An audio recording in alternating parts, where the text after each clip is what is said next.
tools and skills you have. So one of the things, using their de-escalated name. So a lot of our kids have a lot of names and terminology that they go by between like legal names.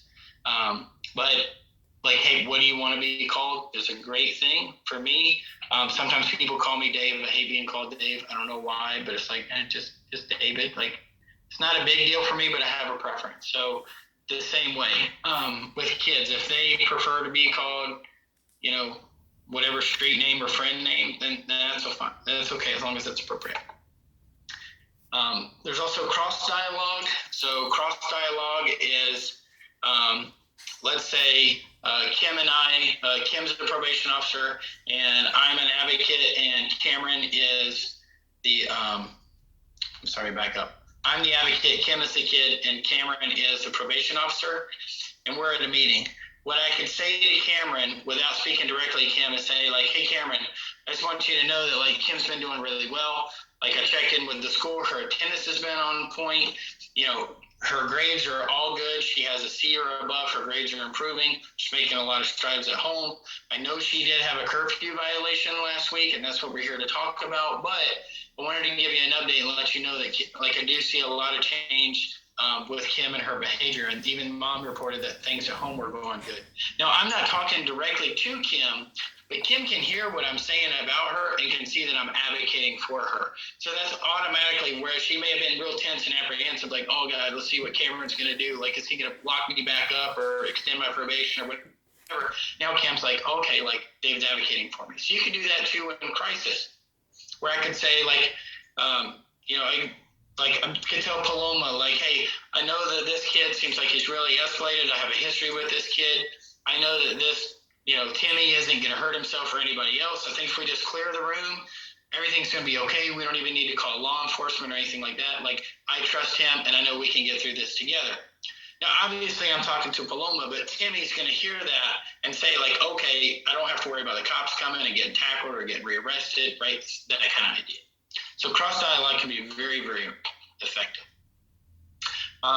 Diversions, so distracting people, using humor. Usually distractions, again, they're just short, momentary. They work better with younger kids. Trying to cut tension with humor, which is my default. Even if I'm not funny, usually kids will kind of break and laugh at me, which still accomplishes my goal, so that's fine. And then turning feelings into activities. So again, we do our bubble chart. Very first day, they coming into, I want to know what activities they're into, what they like, what they don't like, what do they enjoy, what are their coping skills, all that other stuff. So that when they do get upset, I've got, my little piggy bank of stuff that I can pull out and say, like, hey, let's go for a walk. Or, hey, you know what, let's get out of here. Let's go shoot some hoops. Let's go get something to eat. Let's go do whatever activity to deal with that pent-up energy and emotions. All right, reflective listening. Again, basically all you're doing is paraphrasing what they already said. Really good because it shows that you're listening and you're basically repeating back in your own words what they just said to you. I also take the opportunity with reflective listening to try to name emotions if they haven't already.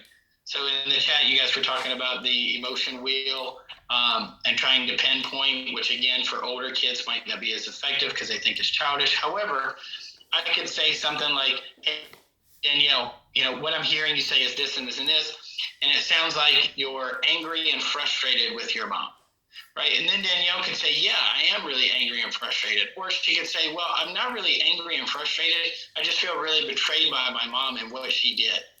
Okay, so now I basically put her in a position where she can identify her emotion or she can run with what I'm seeing and feeling. And then it's like, oh, okay, betrayed. Got it. Now we're moving on. Sometimes just putting a name to those emotions makes it tangible for us to kind of grasp onto it and wrestle with them. I totally agree. I like that, David, because they can either affirm what you just stated because they're like, yeah, I am angry, or no, I'm not, and it, like you said, it gives them the opportunity to really think about their emotions instead of just the superficial. Yeah. It's bad.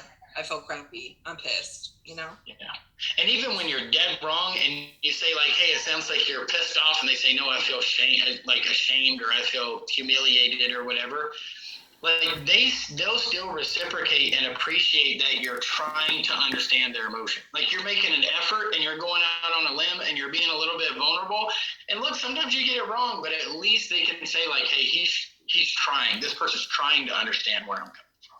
So sometimes either way, they say you get it wrong, but you didn't get it wrong. You know what I mean? Yeah. I've had that happen in therapy sessions with patients where they're just, oh, I'm not that thing. And you're like, yeah, but it's still let them process through it. Sometimes they'll come back and, you know what, actually I am pissed off. Maybe I am.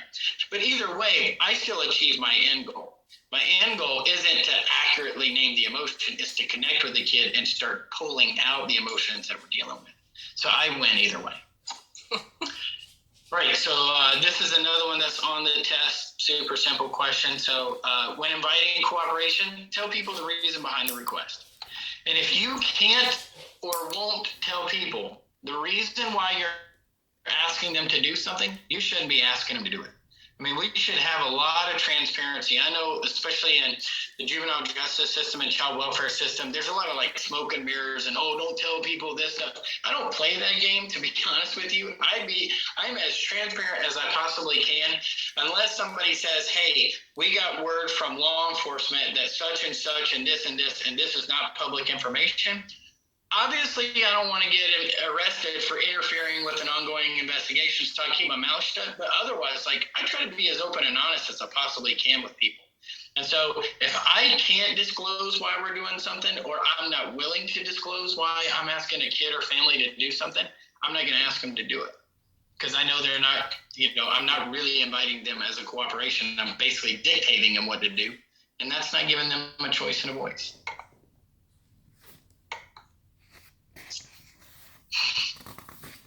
All right. So we're closing in on chapter 2, just so you know, in case your stomach's rumbling, we're getting there. All right, so behavior essentially is communication. That's what behavior is. It's just a form of communication.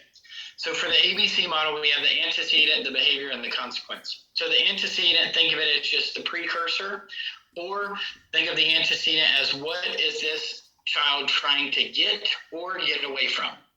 So it could be what they're trying to get is social validation or acceptance from their friends or entertainment because they're bored. What they could be trying to get away from is pain, some trauma history that happened or something that's bothering them, those kinds of things. And then based on what they're trying to get or get away from, they're going to choose a behavior. It could be a good behavior or a bad behavior, but that's what they're going to pick. And then they're going to look at the consequences and see, did the behavior I chose work at getting me what I wanted or what I wanted to get away from? And what were the consequences, good, bad, or otherwise? So let's take substance abuse, for example. A kid wants to become socially acceptable, so they go to a party and everybody's doing Xanax. Okay, so they want to fit in, so they do Xanax. That's the behavior. The consequence could be everybody thought that they were funny, they got high, it kind of felt good, and guess what? Nobody found out. They didn't get busted. All's well that ends well, right? So they got what they wanted from that behavior, and the consequences were good by their estimation, and nothing bad happened. This is how these behavior chains happen too, by the way. And this is why people make the decisions that they do. So if they go through the ABC over and over and over of drug use, alcohol use, being promiscuous, stealing stuff, whatever the case is, and it works, why do you think they're going to change it? Right? They're not. Now, even as negative consequences kind of come into play, it may challenge their belief about whether or not it's worth it.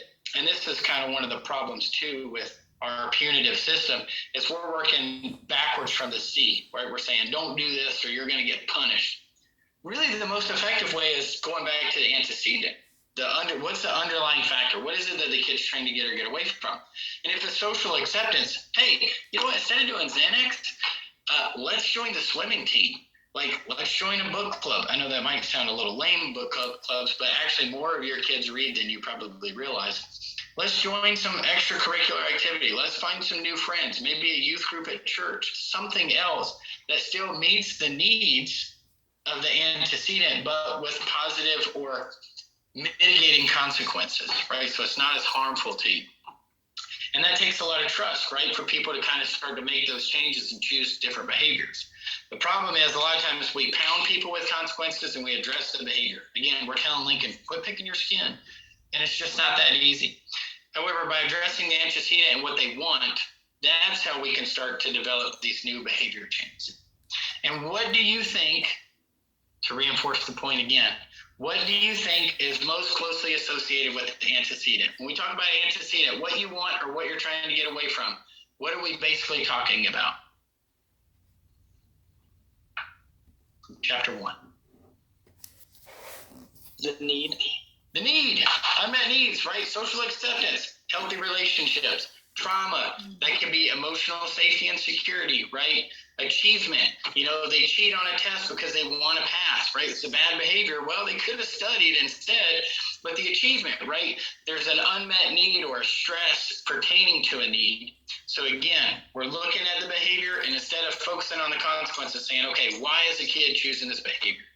I've had kids numerous times at intake say, yeah, I use drugs. I'm doing substance abuse counseling, but I like smoking meth. And I'm like, okay, why do you smoke meth? What is the purpose? What does it do for you? That question really throws them off, because I'm not chastising them or yelling at them or anything else. Just saying, okay, so why do you choose that behavior? And they'll tell me because my friends do, or because I'm addicted, or because it helps me with whatever issue, or I smoke weed before I go to bed because it helps me sleep, right? Those kinds of things. Now I can figure out what the need is, address the antecedent, help them choose an appropriate behavior that still meets the needs, but with less consequences. Does that kind of make sense? Hopefully.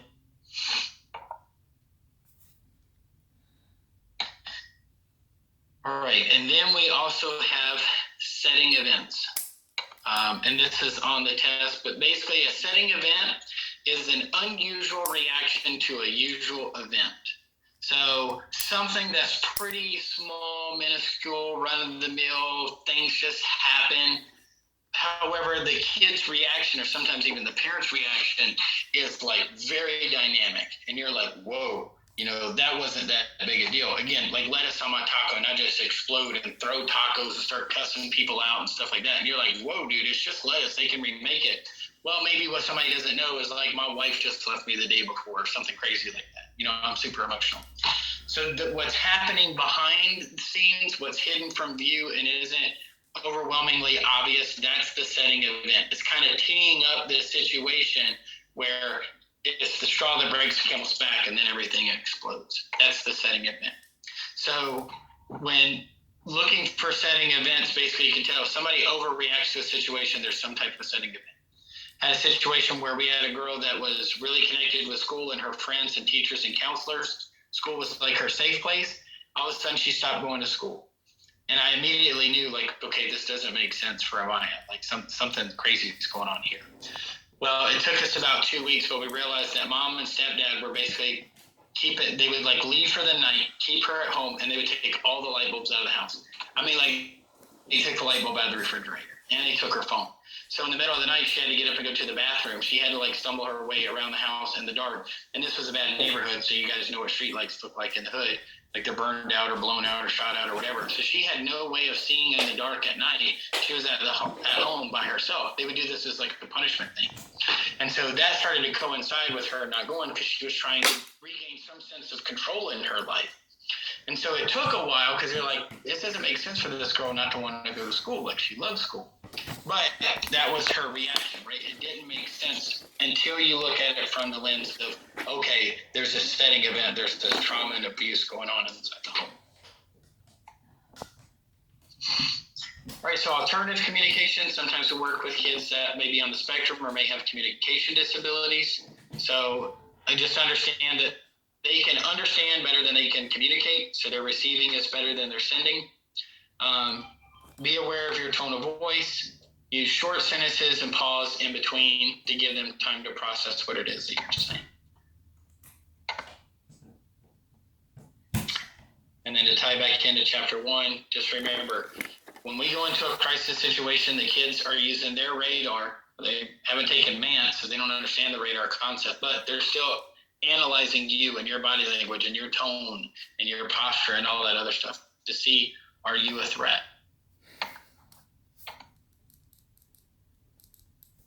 And then debriefing. So after any significant event or serious incident report, so I get copied. Actually, all the serious incident reports in the Southwest come to me. So I have to go in and review them and see, like, basically how it happened, get more information, answer questions, all that other stuff. Some of you may have done debriefing and follow-up interviews with. And it's really important for us to do that with dignity and respect. I'm not a big fan of like yelling at people or punishing people. I'm not in favor of assessing blame. We're just looking for ways that we can avoid a crisis situation from going bad in the first place. What could we have done different to lead up to the situation to maybe prevent it from becoming a full-blown crisis? Again, some kids are so high risk that baseline to crisis is like really short, and it goes from 0 to 100 like in an instant. But trying to figure out, hey, did we do everything we could? Is there something else we could have done from a training perspective? Should we have a protocol in place? Did we follow a safety plan? Things like that. Use active listening skills, and then taking them. So and also looking for setting events. So we always want to debrief after a major event. So anytime a restraint's used, a kid gets hurt, staff gets hurt, even if it's totally unrelated, whenever we have a kid that dies, unfortunately that happens, we still go through and we do a debriefing and a review just to see, it could have been over the weekend. They weren't even with the advocate, but still see hey, was there anything we could have done as an agency? Not necessarily to place blame on a staff worker, but say hey, did we do everything we could as an agency to help this family and try to prevent this?